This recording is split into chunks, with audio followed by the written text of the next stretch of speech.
오늘 저희가 우리 시대에 나타난 재림의 징조들이라는 제목으로 이제 누가복음 17장 20절에서 한 33절까지 제가 말씀 한번 보려고 합니다. 이제 이 본문의 내용들이 주일날 설교로 다루기에는 약간 좀 무게가 있는 쉽지 않은 내용입니다. 그런데 사실 시대를 분별하는 것이 필요한 이 시대에 우리에게 너무나 중요한 말씀입니다. 그래서 제가 할 수 있는 최소한으로 간략하게 줄여서 말씀을 좀 나누면서 지금 우리가 살아가고 있는 이 시대에 나타나고 있는 예수 그리스도의 재림의 징조들을 어떻게 분별할 수 있는지 한번 말씀을 보도록 하겠습니다.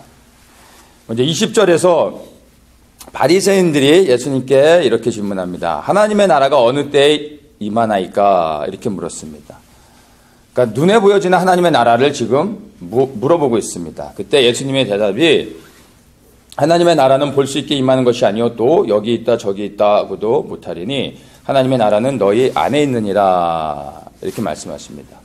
하나님의 나라는 보여지는 게 아니라 보이지 않는 것이다. 너희들 마음 안에서 찾아야 된다. 이렇게 말씀하고 있습니다. 말씀 그대로 우리는 이 땅에 임한 하나님의 나라를 기다리고 있습니다. 정말 그렇게 하나님의 나라를 소망하고 기다리고 있다면 예수님의 말씀처럼 먼저 우리가 보이지 않는 하나님의 나라의 백성으로서 그 말씀에 순종하면서 살아가고 있어야 됩니다. 왜냐하면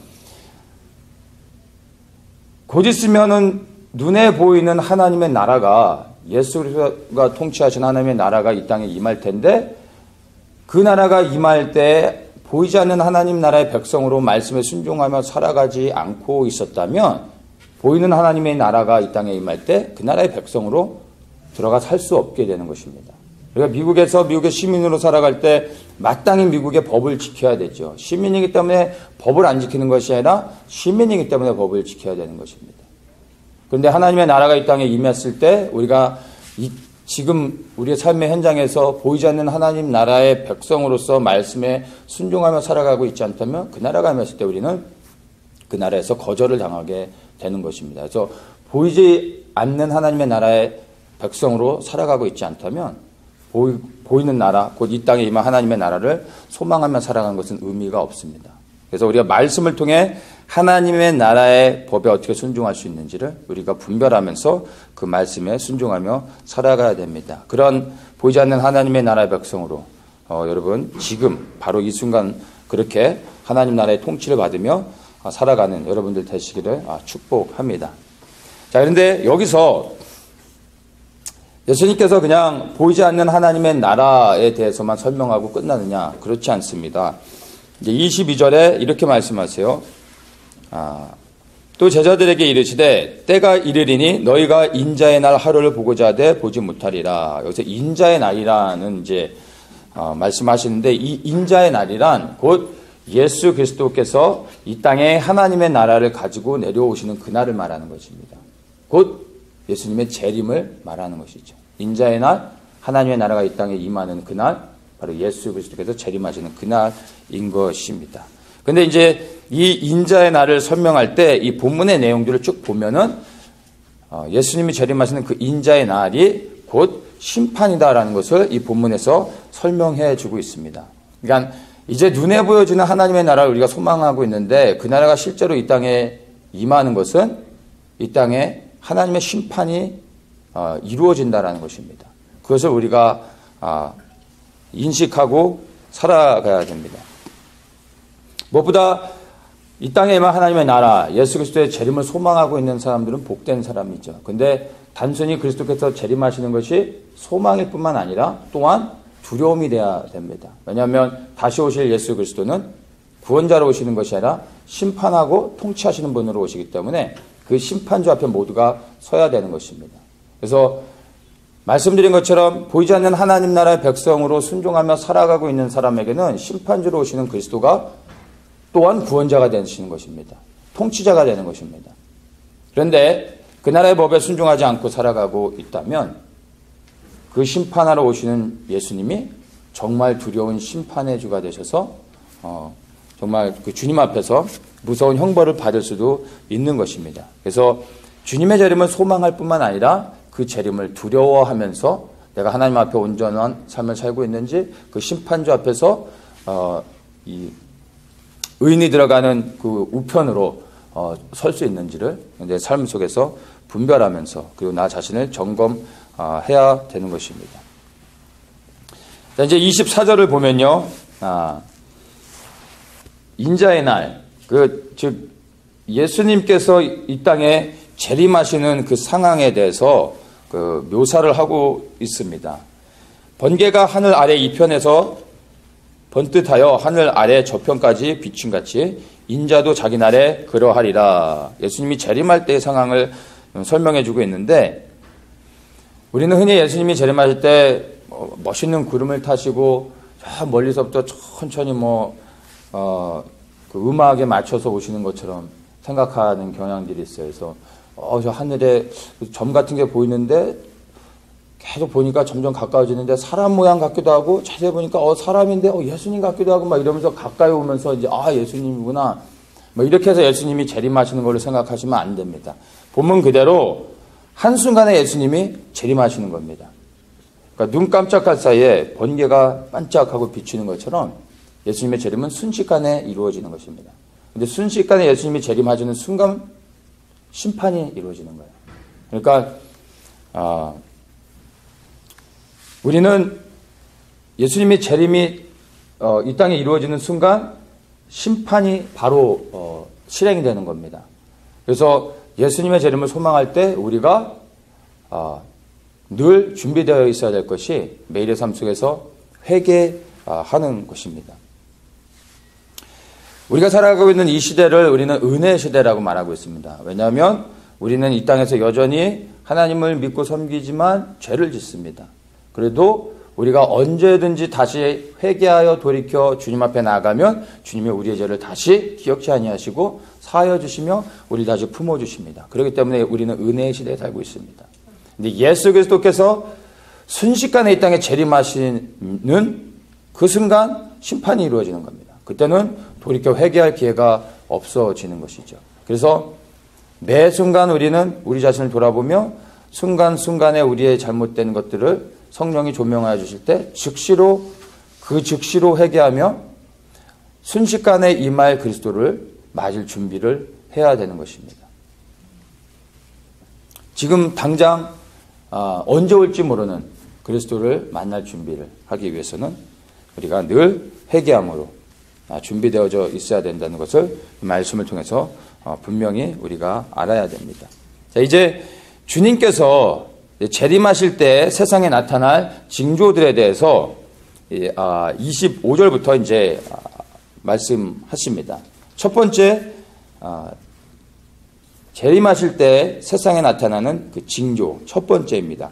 25절에 보면 그가 먼저 많은 고난을 받으며 이 세대에게 버림바 되어야 할지니라 이렇게 말씀하고 있습니다.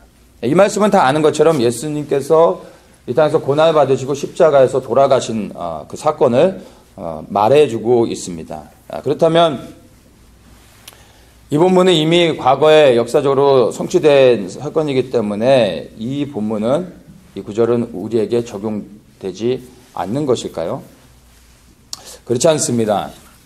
오늘날에도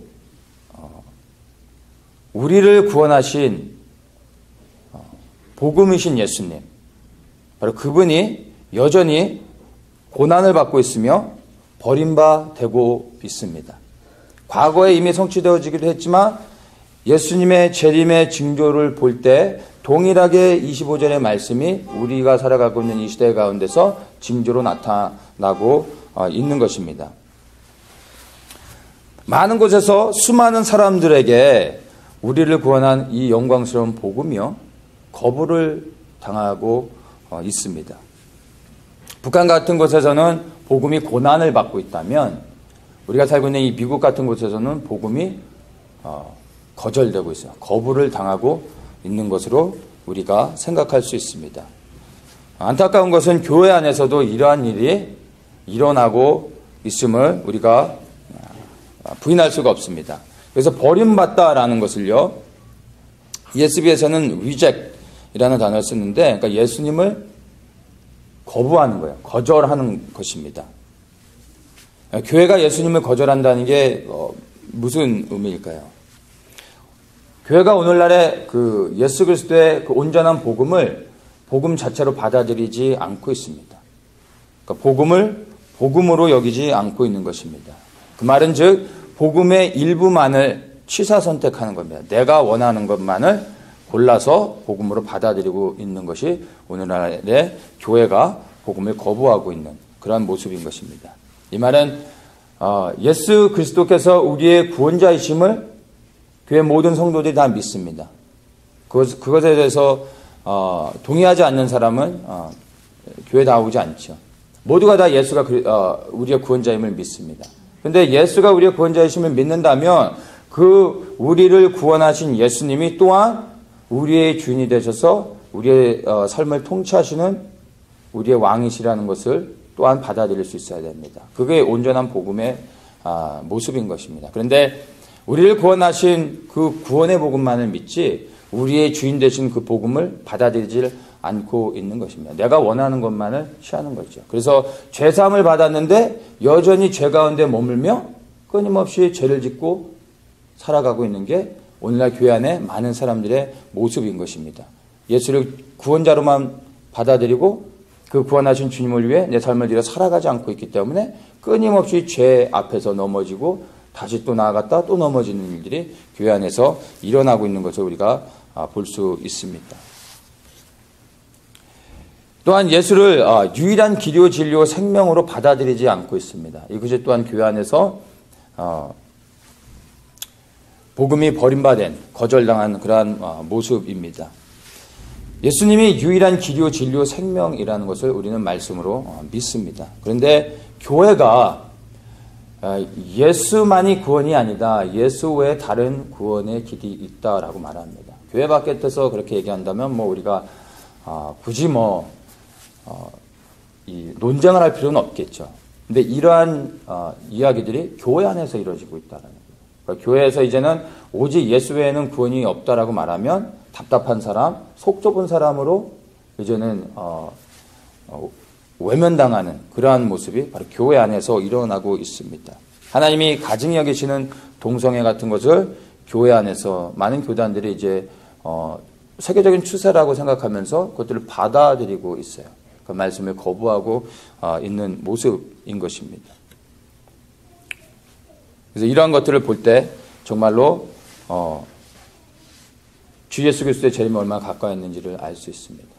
또 한 가지가 흐름 가운데서 이렇게 보면 이제는 교회가 적극적으로 다른 모든 종교들과 연합하며 통합을 이루어 나가려고 하는 그런 무브먼트들이 지금 굉장히 큰 교단들을 중심으로 해서 일어나고 있는 것을 봅니다. 그것이 교회가 앞장서서 하고 있는 모습들인 것입니다. 이런 것들 다 종합적으로 볼 때 이것들이 복음 그 자체로 받아들이지 않고 내가 원하는 것들만을 취할 때 일어나는 현상들입니다. 그래서 이 25절의 이 말씀은 먼저 그가 고난을 받고 이 세대에게 버림받을 것이다 라는 이 말씀이 오늘날 우리 교회에 비춰볼 때 예수님의 재림이 정말로 가까이 왔다라는 것을 우리가 부인할 수 없는 그러한 징조로 받아들일 수 있습니다. 두 번째 징조입니다. 26절에 이제 노아의 때에 이렇게 그 언급으로 말씀하시는데 노아의 때에 된 것과 같이 인자의 때에도 그러하리라. 노아의 때에 행하셨던 그 노아의 때에 일어났던 그런 그 징조들이 예수님이 재림하실 때에도 동일하게 일어날 것이다. 이렇게 이제 우리가 해석하면 될 것 같습니다. 27절 한번 보겠습니다. 노아가 방주에 들어가던 날까지 사람들이 먹고 마시고 장가들고 시집가더니 홍수가 나서 저희를 다 멸하였으며 이렇게 말합니다. 이 본문만 가지고 이렇게 보면은 조금 우리가 징조를 찾아내는 게 쉽지는 않습니다. 먹고 마시고 장가들고 시집가는 거 이게 모든 세계 공동체 안에 다 있는 거 아니에요? 먹고 마시는 거가 죄가 아니잖아요. 다 시집가고 장가 가셨잖아요. 아직 안 가신 분도 계시네. 어쨌든 이거 뭐 정상적인 건데 이것 때문에 멸을 했다는 거예요. 이것만 보면은 우리가 좀 이해가 되지 않는데, 여기서 먹고 마시는 거는 일단은 일상적인 생활 가운데 일어나는 현상이다라고 보면 됩니다. 그래서 먹고 마시는 거는 제외하고 여기서 장가 들고 시집 갔다라는 것을 우리가 좀 이 원어적 의미들을 좀 볼 필요가 있는데요. ESV에서 이렇게 말합니다. They were eating and drinking and marrying and being given in marriage. 그러니까 우리 한글 성경에 장가 들고 시집 갔다라는 이 말을 ESV에서 marrying and being given in marriage, marrying과 marriage라는 단어를 씁니다. 근데 이거를 의미를 보면 marrying이라는 단어는 가메오라는 단어를 썼는데 이 의미는 to give a daughter in marriage. 그러니까 결혼을 위해서 딸을 주는 거예요. 그런 의미예요. 근데 이제 두 번째 marriage에 대한 의미는 첫 번째 가메오라는 이 단어와 똑같은 의미입니다. 그 to give a daughter in marriage. 그러니까 결혼을 위해 딸을 주는다는 동일한 의미가 있고, 또 다른 의미가 espouse라는 단어예요. 그러니까 spouse가 이제 배우자라는 의미잖아요. 그러니까 espouse는 시집 보내다, 아내로 삼다 이런 의미예요. 그러니까 이 두 단어의 의미가 공통적인 게 뭐냐면은 다 누구를 주목하고 있냐면 여자예요, 여자. 여자가 시집 가는 거예요. 여자가 남자에게 이제 시집 가는 이러한 것들로 다 똑같은 의미를 두고 있다라는 것을 우리가 좀 봐야 됩니다. 자, 이것을 창세기 6장을 보면은 우리가 이제 좀 더 이 의미를 클리어하게 분별해서 볼 수 있습니다. 창세기 6장 1절부터 한번 읽겠습니다. 그래서 이제 노아의 홍수의 사건들을 언급하는데, 사람이 땅 위에 번성하기 시작할 때 그들에게서 딸들이 나니 하나님의 아들들이 사람의 딸들의 아름다움을 보고 자기들의 좋아하는 모든 자로 아내를 삼는지라. 자, 이 2절의 이 말씀, 하나님의 아들들이 사람의 딸들을 취하는 것입니다. 그래서 자기의 아내로 삼습니다. 이것과 지금 우리가 읽고 있는 이 본문의 말씀, 26절의 말씀을 연결해서 보면은 되는 것입니다. 제가 작년에 그 네피림에 대한 그 말씀을 이제 PMP에서 했었는데, 그때 이제 네피림에 대한 성경적인 의미들을 자세하게 좀 나눴습니다. 오늘 그것을 자세하게 나눌 수는 없고, 혹시 못 들으셨으면 그걸 한번 들어보시고 그 원어적 의미들을 다 이해한다라는 전자에서 제가 그냥 이렇게 설명하지 않고 이제 넘어가도록 하겠습니다. 여기서 이제 2절에, 창세기 6장 2절에 하나님의 아들들은 그 타락한 천사들을 말하는 것입니다. 그러니까 천상에 있던 존재가 육신을 입고 이 땅에 내려와서 인간의 여자들을 취한 거야. 그래서 보면은 사람의 딸들의 아름다움을 보고 자기들이 좋아하는 모든 자를 아내를 삼았다고 말하고 있어요. 그러니까 이 모든 자라는 것은 수적으로 제한이 없는 거예요. 그냥 원하는 모든 여자들을 다 자기 아내로 취하는 거예요. 그러니까 이 타락한 천사들은 그 육신을 입고 이 땅에 이제 왔지만 천상의 존재들이었기 때문에 영적인 능력을 갖고 있었던 사람들입니다. 그래서 육을 입고 이 땅에 왔지만 그들이 갖고 있었던 그 영적인 능력들이 실제로 있었기 때문에 인간들이 그들을 당해낼 수가 없었던 겁니다. 그러니까 그들이 원하는 여자들을 다 취해서 아내로 삼습니다. 근데 이것을 이제 우리가 어떻게 이해를 해야 되면, 그걸 통해서 이제 쭉 보면은 4절에 뭐라고 되냐면요. 하나님의 아들들이 사람의 딸들을 취해서, 그 다음에 4절에 당시에 땅에 네피림이 있었다라고 말하죠. 그래서 그 후에도 하나님의 아들들이 사람의 딸들을 취하여 자식을 낳았으니 그들이 용사라 고대의 유명한 사람이었더라. 그러니까 타락한 천사들이 육신을 입고 이 땅에 와서 여자들을 아내로 취했더니 네피림이라는 존재들이 태어난 거예요. 그러니까 그 네피림은 그냥 일반적으로 거인이라고 흔히들 얘기하는데 변종 인간이 되는 겁니다. 그러니까 타락한 천사들과 인간 사이에서 태어난 하이브리드, 이제 변종 인간이 되는 것이죠. 그래서 그 특색 중에 하나가 거인이고 힘이 좋았다라는 것입니다. 그것을 우리가 이제 네피림으로 이해를 하면 되는 것입니다. 자, 그래서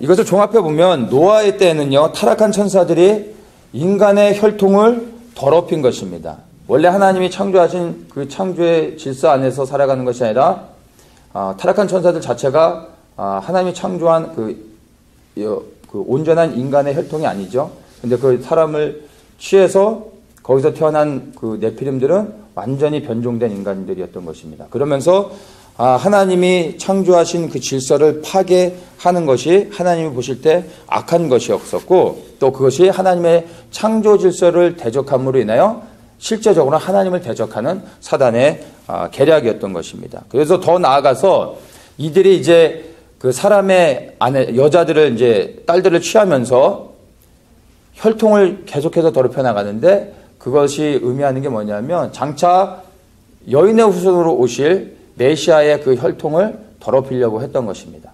그래서 하나님이 보실 때는 그 악이 용서할 수 없는 것이 되었던 것입니다. 그래서 하나님께서 세상을 심판하기로 결정하시고 노아를 구별해서 그를 구원하시고 그 심판에서 면하게 하시는 것을 우리가 볼 수 있습니다. 그래서 하나님께서 심판을 명하신 다음에 이제 8절에 보면은 노아는 여호와께 은혜를 입었더라 이렇게 쭉 말하면서 9절에 노아는 의인이요 당세의 완전한 자라, 그가 하나님과 동행하였으며 이렇게 말하는데, 여기서 그가 의인이요 완전한 자라라고 얘기할 때 이 의인은 죄를 짓지 않는 의인이라는 게 아니라 그가 도덕적으로 흠이 없었던 그런 그 결함이 없었던 그런 의미를 말하고요. 법적으로 도덕적으로 깨끗하다라는 의미를 갖고 있고, 여기서 이제 완전했다라는 것은 흠이 없는, 점이 없는, 순결한, 그러니까 이제 육체적인 결함이 없었다라는 그런 의미로 우리가 받아들여야 됩니다. 그래서 노아가 의인요 당세의 완전한 자라라는 것을 다르게 얘기하면은 그는 혈통적으로 순수한 인간의 그런 혈통을 가지고 있었다, 보존하고 있었다라고 우리가 이해를 하면은 됩니다. 거기에 플러스 그가 하나님을 신실하게 믿는 믿음의 사람이었겠죠. 그래서 하나님께서 노아 외에 혈통을 온전히 보존했던 사람들이 없었다라고 생각하지는 않습니다. 그런데 그것과 더불어 하나님을 신실하게 믿는 사람이 노아 가족에게는 없었다라고 우리가 보면은 될 것 같습니다. 상식적으로 우리가 보아도 세상 어느 시대에나 죄악은 관영했습니다. 근데 하나님께서 그 죄악들 때문에 심판을 하시지만 노아의 심판은요, 이 홍수는 지역적으로 일어난 어떤 한 지역에 일어난 심판이 아니라 지구 전체에 일어난 심판으로 우리는 믿고 있습니다. 도대체 어떻게 큰 죄를 졌길래 하나님께서 창조하신 세상을 완전히 심판하실 수밖에 없었을까 생각할 때, 노아 때 이루어진 죄악들은 단순히 인간 사이에서 짓는 죄악들이 아니라 바로 이 악한 이 자들이 타락한 천사들이 땅에 내려와서 하나님의 혈통을 더럽히고 있었기 때문에 하나님께서 전체로 다 심판을 할 수밖에 없었던 그런 큰 죄라는 것을 우리가 이해할 수 있습니다. 그래서 노아의 심판은 바로 그러한 의미를 그러한 의미를 이제 가지고 있고요. 이제 노세 때 일어난 것들을 한번 보겠습니다. 세 번째 바로 재림의 징조, 노세 때 일어난 사건입니다. 28절인데요. 롯의 때와 같으리니 또 롯의 때와 같으리니 사람들이 먹고 마시고 사고 팔고 심고 집을 짓더니 롯이 소돔에서 나가던 날에 하늘로서 불과 유황이 비오듯 하여 저희를 멸하였느니라. 자, 롯의 때도 분명히 우리가 좀 인식해야 될 게, 이때 심판도요, 뭐 전 지구상에 임하는 심판은 아니었지만 이 심판이 굉장히 독특한 심판입니다. 불과 유황의 심판이라는 거예요. 지구 역사상 가운데, 아니 성경에서 그 어느 때에도 하늘의 천사를 직접 이 지구의 상에 내려보내서 눈에 보이는 천사로 내려와서 불과 유황으로 심판한 적은 단 한 번도 없었다라는 것입니다. 그런데 노세 때 어떠한 죄를 졌길래 하나님이 이런 엄청난 심판을 하실 수밖에 없었는지를 제레미야 징조 세 번째로 한번 보겠습니다. 롯의 때 일어난 그 사건들은 우리가 흔히 소돔과 고모라의 사건으로 이해를 하면 됩니다. 그래서 우리가 흔히 소돔과 고모라의 죄악을 얘기할 때 동성애라고 말을 하죠. 맞습니다. 그래서 동성애가 소돔과 고모라에 있었던 큰 죄악이었던 건 맞는데, 이 소돔과 고모라를 불과 유황으로 심판할 수밖에 없었던 근본적인 이유는 아닙니다. 하나의 현상으로, 큰 죄악 가운데 나타난 하나의 현상이긴 하지만 그게 본질의 그 심판의 어떤 그 목적은 아니었던 것입니다. 에스겔 16장 49절 50절을 이렇게 보면 이렇게 말합니다. 내 아우 소돔의 죄악은 이러하니 그와 그 딸들에게, 여기서 그와 그 딸들이라면 그는 소돔을 말하는 겁니다. 소돔을 의인화해서 말하고 있어요. 그러니까 그와 그 딸들에게 교만함과 식물의 풍족함과 태평함이 있음이며, 또 그가 가난하고 궁핍한 자를 도와주지 아니하며 거만하여 가증한 일을 내 앞에서 행하였습니다. 그러므로 내가 보고 곧 그들을 없이 하였느니라. 여기서 없이 하였단 말은 내가 그들을 제거하였다라는, 이제 심판하였다, 이런 말로 이제 우리가 해석을 하면 됩니다. 그래서 여기서 소돔과 그 딸들에게 이렇게 말씀하고 있죠. 여기서 이제 소돔이라면 그 소돔에 살고 있는 남자들, 그 어떤 사람들을 얘기하는 것입니다.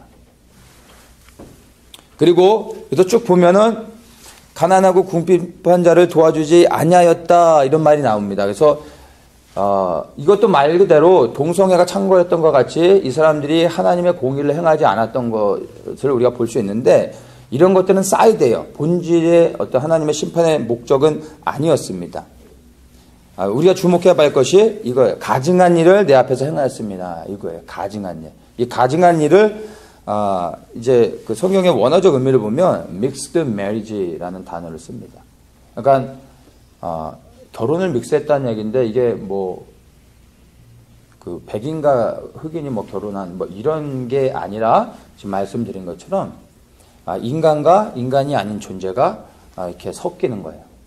근데 그거를 어떤 사람들이 하냐면, 소돔이라는 큰 성을 지었던 어떤 그 능력자들이 그 큰 성을 지었을 때 이제 많은 사람들이 그 성 안에 들어와서, 그 당시에는 성을 짓고 성 안에 사람들이 들어와서 그 성의 보호를 받는 겁니다. 그래서 성을 짓고 성의 통치를 하는 사람들의 말에 순종하면서 그 사람들은 그 안에 살아가면서 보호를 받는 거죠.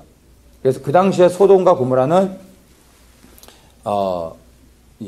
그 주변에 비교할 수 없을 만큼의 견고한 성이었고 아마 안전한 장소였던 것입니다. 그러니까 그 성을 지었던 사람들은 보통의 사람들이 아니었던 거죠. 그래서 많은 사람들이 그 성에 들어가 그 성을 지은 사람들의 보호를 받으며 살았습니다. 그래서 그 소돔을 지은 그 사람들이 그 소돔과 고모라에 들어온 사람의 딸들을 자기들 이제 아내로 삼고 했던 것입니다. 근데 하나님 보실 때 그것을 죄로 여기셨다라는 것을 알 수 있습니다. 그래서 mixed marriage, 이것은 곧 그 소돔의 그 악한 자들이 사람의 딸들을 그렇게 취하면서 또 하나님의 혈통을 더럽혔던 것을 우리가 알 수 있습니다. 그래서 소돔과 고모라를 지었던 사람들은 쉽게 얘기해서 네피림의 후손들이라고 우리가 이해를 하면은 됩니다.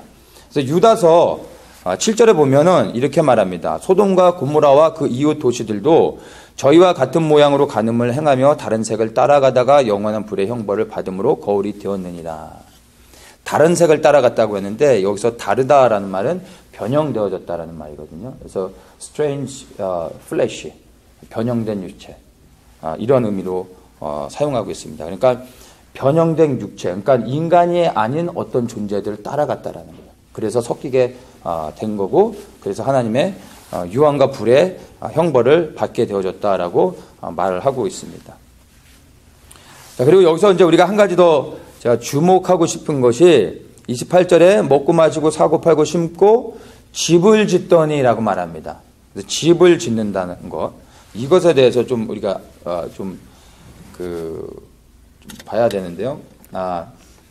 말씀드린 것처럼 소돔과 고모라 성은 누구도 무너뜨릴 수 없는 아주 견고한 성이었습니다. 그래서 인간들이 정말로 그 안에 들어가서 살기를 원했던 그 견고한 성이었습니다. 근데 이것을 우리가 어떻게 찾을 수 좀 해석을 할 수 있냐면요. 그 창세기 이제 19장에 보면은 19장 24절에 이렇게 이제 심판에 대해서 말씀하십니다. 여호와께서 하늘 곧 여호와에게로서 유황과 불을 비같이 소돔과 고모라에 내리사 그 성들과 온 들과 성에 가는 모든 백성과 땅에 난 것을 다 엎어 멸하셨다. 이런 말을 합니다. 그래서 단순히 사람을 심판했을 뿐만 아니라 그 성 자체를 완전히 더 이상 지구상에 존재하지 않도록 제거하시는 것입니다. 완전한 제거를 하는 것입니다. 그러니까 터도 없이 그 소돔과 고모라 이 견고한 성들을 완전히 무너뜨렸다라는 것을 우리가 이제 볼 수 있습니다. 왜 이렇게 하셨냐면은 창세기 11장에 이제 바벨탑 사건이 나오는데 그것을 통해서 우리가 알 수 있습니다. 바벨탑을 누가 지었습니까? 니므롯의 그 네피림의 후손인 니므롯이 바벨탑을 지었습니다. 10절에 보면은 10장 8절에 보면은 이제 구스의 아들이 쭉 얘기하다가 이제 구스가 니므롯을 낳았으니 그는 세상에 처음 영걸이라 이렇게 말합니다. 이게 바로 이제 네피림의 후손인데요. 홍수 심판을 통해서 이제 노아 가족을 제외한 모든 이제 인류가 심판을 받았는데 어떻게 네피림의 후손들이 다시 생겨나게 됐는지는 의문입니다. 성경은 그것에 대해서 말하고 있지 않기 때문에 우리가 그것을 함부로 이렇게 뭐 이렇다 저렇다 말하기는 어렵습니다. 근데 중요한 건 성경에서 다시 나타났다라는 것을 말해주고 있어요. 여기서부터 우리가 보면은 어떠한 이유가 어떠한 원인으로 생겨났지는 모르지만 이제 네피림의 후손 니므롯이 생겨난 것입니다. 그리고 이 니므롯이 생겨났을 때 이 니므롯이 그러니까 심판 후에 최초로 다시 생겨난 네피림의 후손인데 이 니므롯이 한 것이 뭐냐면 창세기 11장에 바벨탑을 쌓습니다. 아시는 것처럼 이 바벨탑을 쌓는 게 하나님을 대적했던 것이죠. 그래서 11장에 보면은 4절에 그가 이렇게 말합니다. 3절부터 읽겠습니다. 서로 말하되 자 벽돌을 만들어 견고히 굽자하고 이에 벽돌로 돌을 대신하며 역청으로 진흙을 대신하고 또 말하되 자 성과 대를 쌓아 곡대기를 하늘에 닿게 하여 우리 이름을 내고 온 주변에 흩어짐을 면하자 이렇게 말하고 있어요. 그러니까 바벨탑을 쌓은 게 말 그대로 진짜 높이 쌓아서 하늘까지 닿게 하려고 했던 게 아니라 그만큼 견고한 성을 쌓아서 자기들만의 그 견고한 성을 통해 하나님을 대적하며 하나님 없이 자기들이 왕이 돼서 살아가고자 했던 타락한 인간들의 그 본성이 여기서 나타나는 것입니다. 그리고 이 니므롯을 이 바벨탑을 쌓을 때 수많은 인간들이 거기에 동조하면서 하나님을 대적하는데 참여했던 것이죠. 그래서 하나님께서 이제 바벨탑을 무너뜨리는 그런 이제 심판을 또 했던 것을 볼 수 있습니다. 그래서 이 바벨탑을 쌓았던 이 니므롯의 죄악과 소돔과 고모라를 연결해서 볼 필요가 있습니다. 그래서 집을 짓는다는 건 단순히 우리가 행복하게 살아갈 그런 집의 의미가 아니라 바로 하나님을 대적하는 그러한 견고한 성을 지며 하나님 없이 자기들끼리 살아가고자 했던 인간의 죄악된 모습들을 드러내는 것입니다. 그래서 하나님께서 용서할 수 없는 하나님을 대적하는 행위였기 때문에 천사를 보내셔서 이 지구상에 유례가 없었던 불과 유황으로 심판을 하셨던 것입니다. 그래서 절대 그것을 인간들이 봐서는 안 되는 거였습니다. 그래서 돌아보지 말라고 했는데 롯의 아내가 돌아보다 이제 인간 세계에서 보면 안 될 것을 보게 됐죠. 그래서 이제 소금 기둥이 됐던 것을 우리가 볼 수 있습니다.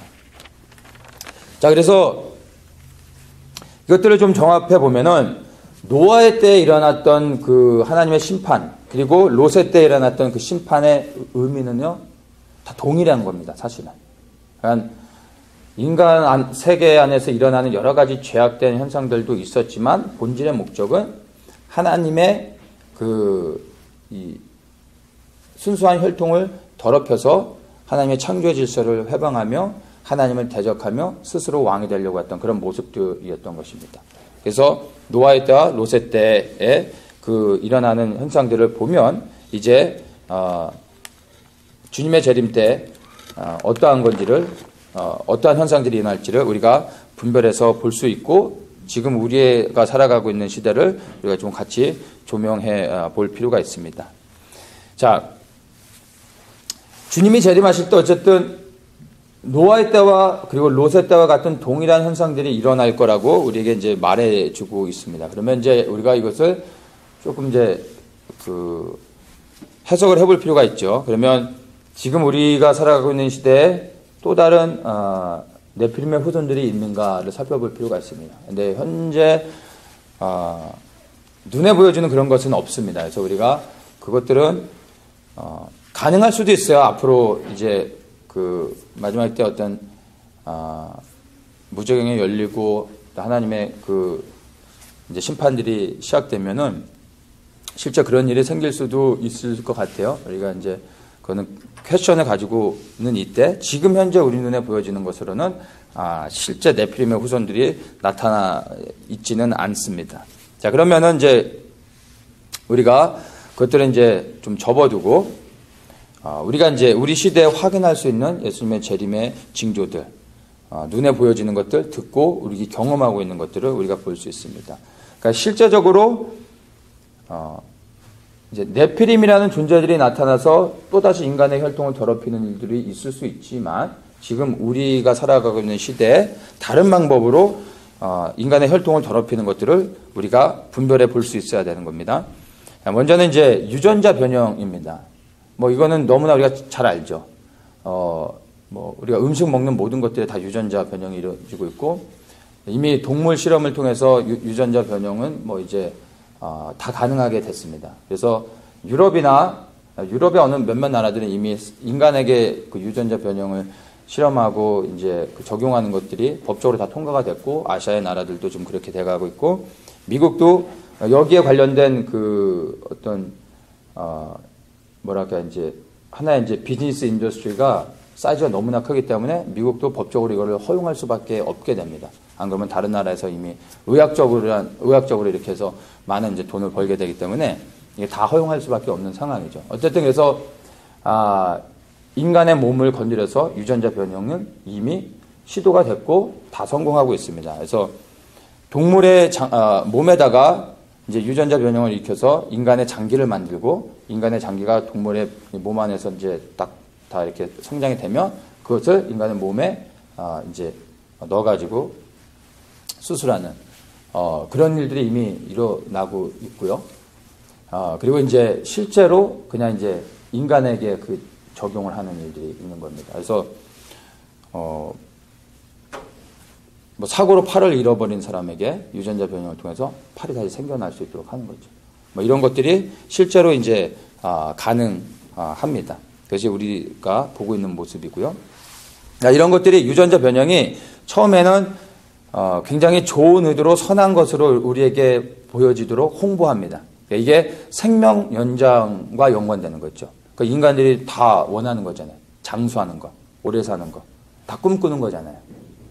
그래서 이제 의학적인 것으로 접근을 하고 모든 사람들이 환영하게끔 만들어 가는 것이죠. 근데 그 뒤에는 사실은 하나님의 형상을 더럽히는 그러한 악한 의도가 있는 것입니다. 자, 그래서 이제 우리가 이제 영화 같은 거 보면 스파이더맨 같은 거 우리 흔히 잘 알잖아요. 어떤 뭐 스토리지만 독거미한테 물렸는데 그 유전자가 안에서 이제 변형이 돼서 막 거미줄이 나가고 벽을 막 타고 다니고. 이제 이게 그냥 상상 속의 이야기가 아니라 이제 실제로 적용되는 것이 이제 남자들은 대머리 아주 심각하게 이제 고민하는 부분인데 저도 그 고민 좀 있습니다만 유전자 변형을 통해 머리가 안 빠지도록 하는 거예요. 뭐 이거는 누가 생각해도 뭐 좋은 거죠, 그냥. 근데 이런 것들이 한 단계 한 단계 더 나가는 거예요. 그 다음에 뭐 흰머리가 안 생기도록 하는 그런 이제 것들. 뭐 이런 건 아무것도 아닌 거죠. 더 나아가는 겁니다. 이제는 아이를 낳고 싶은데 우리는 쉽게 얘기해서 부모가 다 그냥 다리가 짧으세요.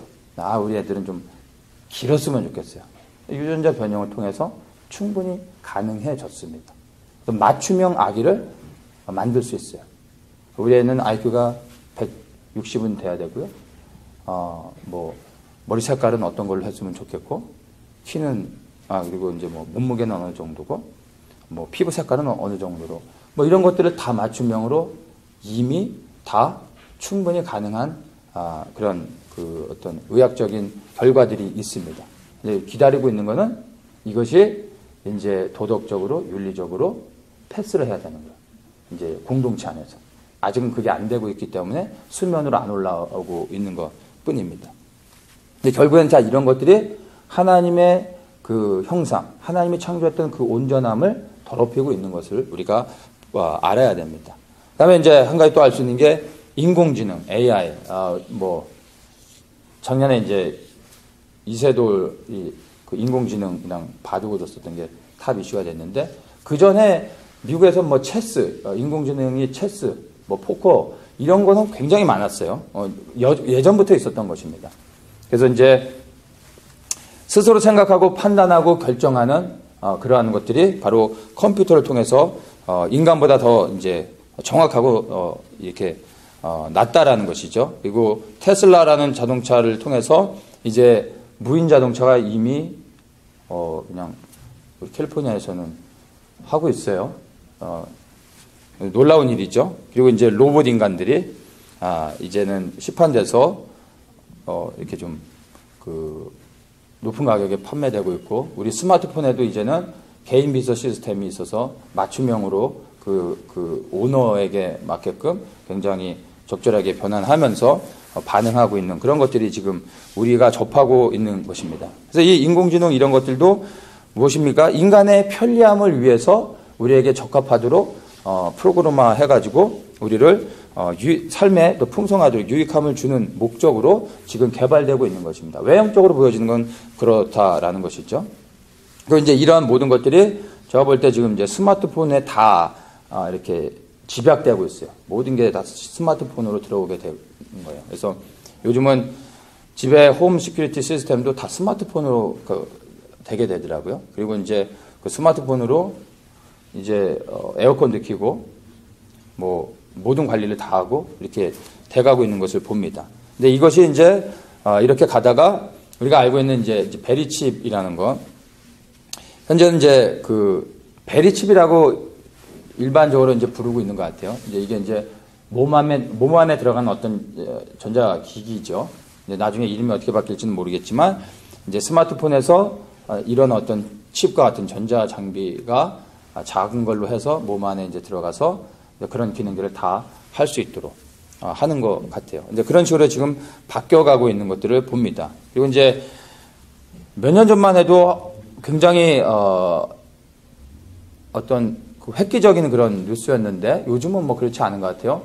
이제 인터넷 기사에서도 너무 많이 보는데, 전신마비 환자들이 이제 뇌 센서를 전자장비 그 시스템을 도움을 받아서 그 몸에 이렇게 부착을 해가지고 그 사람이 뇌에서 어떤 생각을 하면 컴퓨터가 그 생각을 읽어가지고 신경에다 전달을 해주는 거예요. 전기 센서로.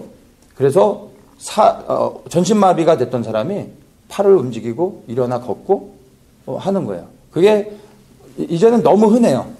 예, 그래서 아직은 이제 상용화 단계까지는 안 돼서 그렇지 이미 그런 일들이 충분히 가능합니다. 근데 이런 것들이 다 결국에는 칩이라는 것을 통해서 이제 몸 안에 들어오게 되는 그러한 일들이 우리 앞에서 이제 보게 되는 것입니다. 근데 이것도 결국에는 인간의 삶을 유익하게 하기 위한 것으로 홍보되고 그렇게 시작은 하지만, 결국에 가만히 보면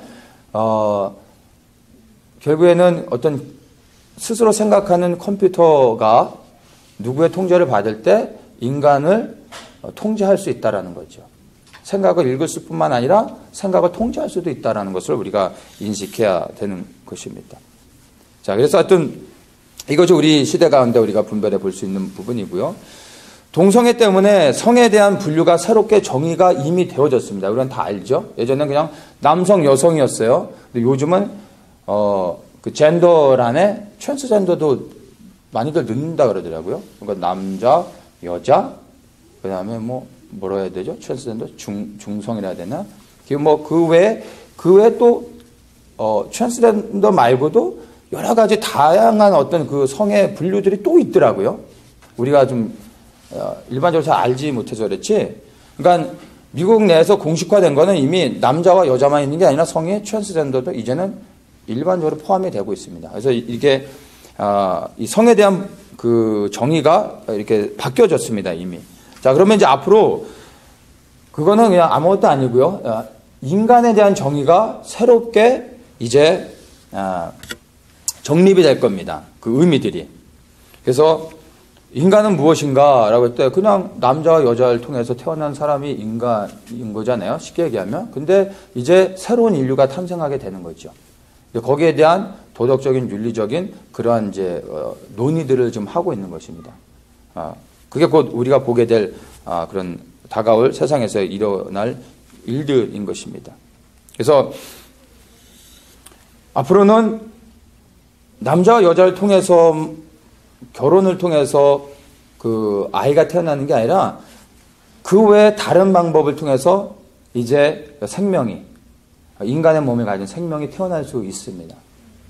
그래서 그것을 새로운 인류라는 어떠한 또 다른 그 정의를 좀 내려줘야 되죠. 지금 그런 작업을 하고 있는데 세상은 그것을 환영할 것입니다.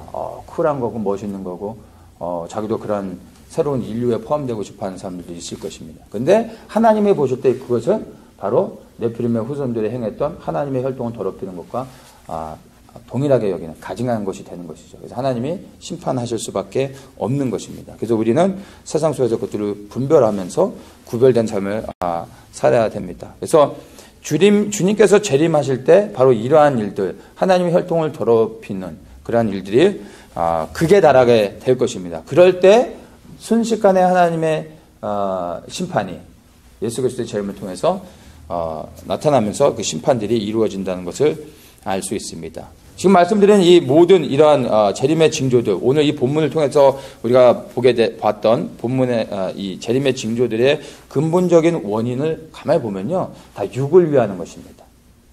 오래 살고 싶어 하는 것. 뭐 오래 살고 싶어 하는 자체가 악은 아니죠.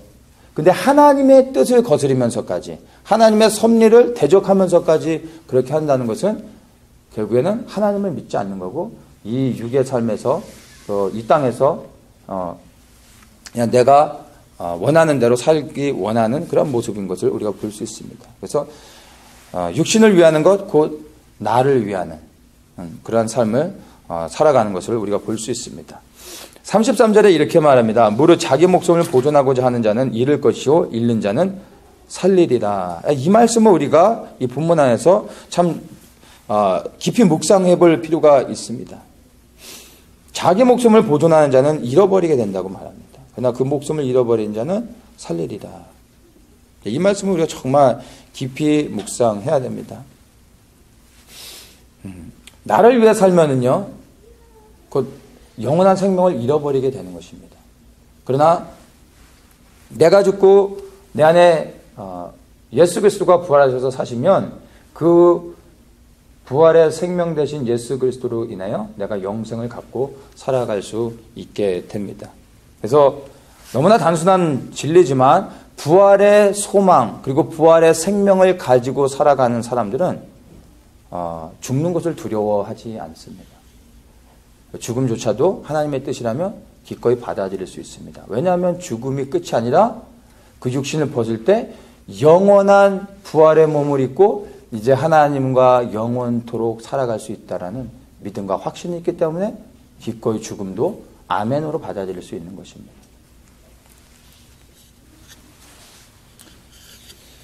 그래서 부활의 소망을 가진 사람들은요, 이제 세상이 기대하고 소망하고 있는 새로운 인류가 나타나기를, 그리고 새로운 인류가 되기 위해서 하나님의 창조의 질서를 대적하면서까지 살아가려고 하지 않게 되는 것입니다. 부활의 소망을 가지고 세상에서 구별되어져서 정말로 이제 곧 오실 예수 그리스도를 간절히 소망하면서 살아가는 여러분들 되시길 원합니다. 그 부활의 소망이 우리를 끝까지 믿음에서 떨어지지 않게 하고 그리고 주님 앞에 설 수 있도록 우리를 인도해 주실 것입니다. 그 부활의 소망을 붙잡는 모든 분들 되시길 축복합니다.